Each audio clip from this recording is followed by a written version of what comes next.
Olá a todos, problema 75, capítulo 15 do Hibbeler. A bola branca é dada uma velocidade inicial de 5 metros por segundo. Então, ela é atingida ali e ela adquire uma velocidade após a tacada de 5 metros por segundo na direção mostrada. Se ela colide diretamente com a bola B está aqui na mesma direção, né?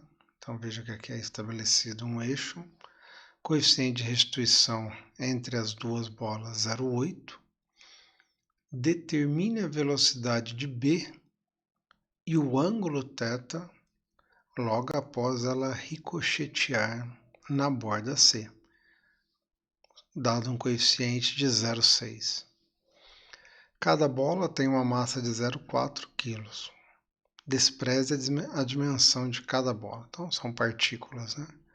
Então, um problema bastante interessante, tem que tomar uma série de cuidados, parece simples, mas não é. Lançamento oblíquo, eu recomendo fortemente que leiam com bastante atenção a teoria, aqueles procedimentos para análise, ele tem um grau de complexidade bem maior do que o impacto central. Aqui é impacto oblíquo, né? Então, vamos ver como. Aqui eu tenho os dois casos, né? Tem o impacto central, no primeiro caso, e posteriormente o impacto oblíquo. Então é um exercício bastante completo. Então, primeiro passo, analisar qual velocidade que a bola B vai ter imediatamente após a bola A chocar com ela. Aqui é interessante para o impacto central que eu estabeleça um eixo na direção. Então, vou colocar um eixo aqui na direção do impacto entre as duas bolas. Conservação do momento. Então, o momento vai ser conservado no meu sistema. Então, se eu tenho a conservação do momento, eu tenho o momento linear das duas partículas igual ao momento linear no instante 2, logo após o impacto. Partícula B estava com velocidade 0 antes do impacto, após o impacto ela vai adquirir uma velocidade que eu tenho que determinar. Então era a única incógnita, né, ou a única variável, desculpa, que eu conhecia, a velocidade da partícula B. Massa da A, 0,5 a velocidade na direção que eu estabeleci. Não, veja que eu não estou decompondo em x e y para esse primeiro momento. Mais 0, a B estava parada, igual a 0,4, massa, vezes a velocidade da bola A após o impacto, mais 0,4, e a velocidade de B após o impacto. Daí eu não consigo ainda resolver, tenho duas. Poderia ter simplificado ali a equação, teria ficado mais direto, mas continuaria com duas incógnitas, VA e VB. Para isso eu vou precisar do coeficiente de restituição, que foi dito que é de 0,8. Aplicando a fórmula que vai ter lá no enunciado, né, no nosso formulário, desculpa, velocidade, aqui muito cuidado, aqui é uma coisa que surge bastante confusão, essa é a fórmula, né, VA, VB, instante 2, instante 1, as velocidades relativas, né, velocidade relativa de B com relação a A, velocidade relativa, mas toma cuidado com o que é A, o que é B. Assim, a teoria diz que a velocidade de A imediatamente antes do impacto tem que ser maior do que a velocidade de B. Eu digo isso porque aqui ficou bastante evidente, né? A, B, e se tivesse 1 e 2, ou se fosse ao contrário, trocasse A por B aqui, então cuidado. A fórmula diz A e B, mas pode ser que a sua partícula tenha outra nomenclatura, e daí você vai falar, mas e agora qual que é A, qual que é B, né? Então, duas maneiras, né? A primeira, pela teoria, é a velocidade de A imediatamente antes do impacto é maior que a velocidade de B. Até porque é a única maneira de ocorrer o impacto, né? Se a velocidade de B for maior que a de A na direção de análise, não ocorreria o impacto, né? Elas distanciariam uma da outra, então a velocidade de A tem que ser maior antes do impacto. E daí, consequentemente, depois do impacto deve ser calculada. Outra maneira também de eu verificar se eu coloquei o que é A, o que é B corretamente é se o coeficiente de restituição der negativo, né? Não existe coeficiente de restituição negativo, ele é um valor entre 0 e 1. Então, cuidado com a aplicação dessa fórmula para saber o que é A, o que é B aqui. Aqui ficou direto. Tudo bem, nosso problema aqui então, 0,8, coeficiente de restituição, velocidade de B está parada antes do impacto, velocidade de A 5 e duas incógnitas a serem determinadas. Então agora ficou melhor, né? Duas incógnitas, poderia também ter multiplicado aqui, mas tenho a equação 1, a equação 2 com as mesmas duas incógnitas. Daqui eu tiro o valor de VA2 e VB2. Então, primeira parte do problema está resolvida. Eu sei que após o impacto, a velocidade de A é 0,5. Perceba aqui, interessante aqui, que deu positivo. Ou seja, a bola branca aqui continua nessa direção. Poderia ter dado negativo, dependendo do coeficiente de impacto, da velocidade inicial, poderia ela voltar. Mas não, as duas continuaram na mesma direção, mas a velocidade de B agora é muito maior. Tem que ser, né? Ficaria estranho se a velocidade de B fosse menor que a de A. Como seria isso, né? A estaria passando dentro da...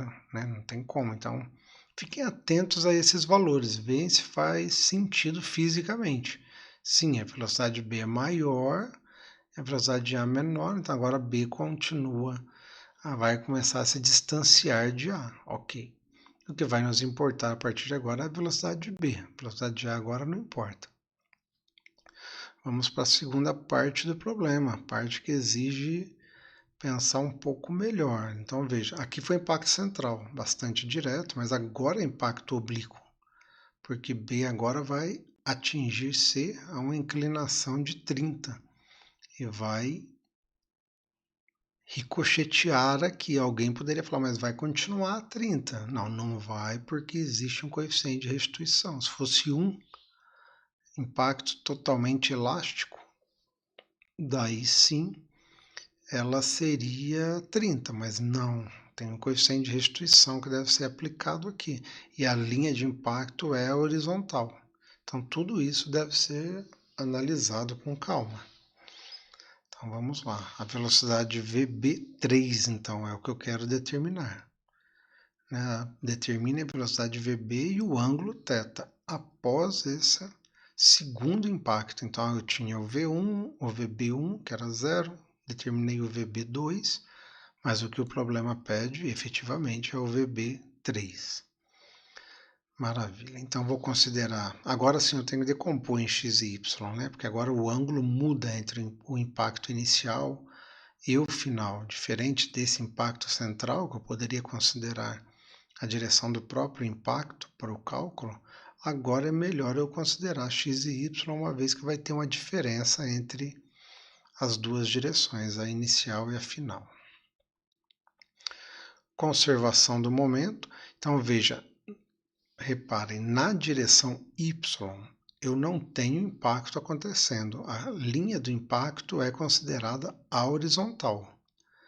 Então, se não tem impacto, não tem força atuando na direção y, existe a conservação do momento da massa específica. VB, massa de B igual vezes a velocidade de B no instante 2 é igual a massa de B vezes a velocidade de B no instante 3. Cuidado para não achar, mas como as massas são iguais, então tudo é igual e não, calma, existe o coeficiente de restituição. Então, a massa da bala efetivamente mantém constante. Agora, a velocidade inicial eu tenho que decompor, né? Agora sim, eu estou trabalhando em y, então eu decomponho essa velocidade que eu achei aqui de 4,5 na direção y, negativo, VB está descendo ali, né? Então, segundo a nossa convenção, igual a 0,4 e agora não sei. Como eu coloquei a seta para cá, eu coloco menos VB que eu coloquei para cá. vezes o θ. Eu quero descobrir esse ângulo aqui. Então, eu tenho duas incógnitas aqui. Qual a nova velocidade e o novo ângulo θ? Aí também uma só equação eu não vou conseguir resolver. Até simplifiquei aqui, então veja, continuo com duas incógnitas na equação. Agora, na direção x, eu tenho o impacto central, ou eu tenho o impacto propriamente dito, não central, o impacto. E aí sim eu devo usar o coeficiente de restituição que foi dado. Então agora eu tenho a velocidade VB2, a velocidade C, o que é C? É a borda da mesa ali, né? Então é zero, vai ser zero inicial e final. Não pode ser diferente, eu vou considerar a mesa rígida, né? Então VC2 vai ser zero, VC3 vai também ser zero.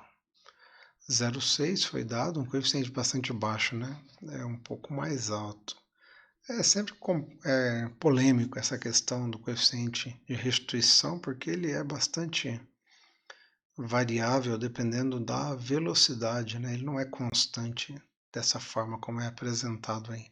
Mas esse é um outro assunto. Então, 0,6 menos VB3 e o coeficiente, que é o que eu quero determinar. O VB2 eu decomponho agora na direção x, né? Ela estava aproximando aqui, contrário ao eixo x, então menos 4,5 que multiplica cosseno de 30, eu tenho a componente em x menos zero.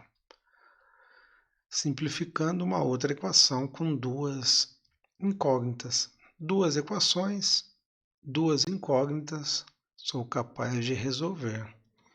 E daí eu tiro que a velocidade final dessa bola, B, é 3,24. Veja, eu estou colocando nessa direção como sendo positivo. Então, é efetivamente positivo aqui.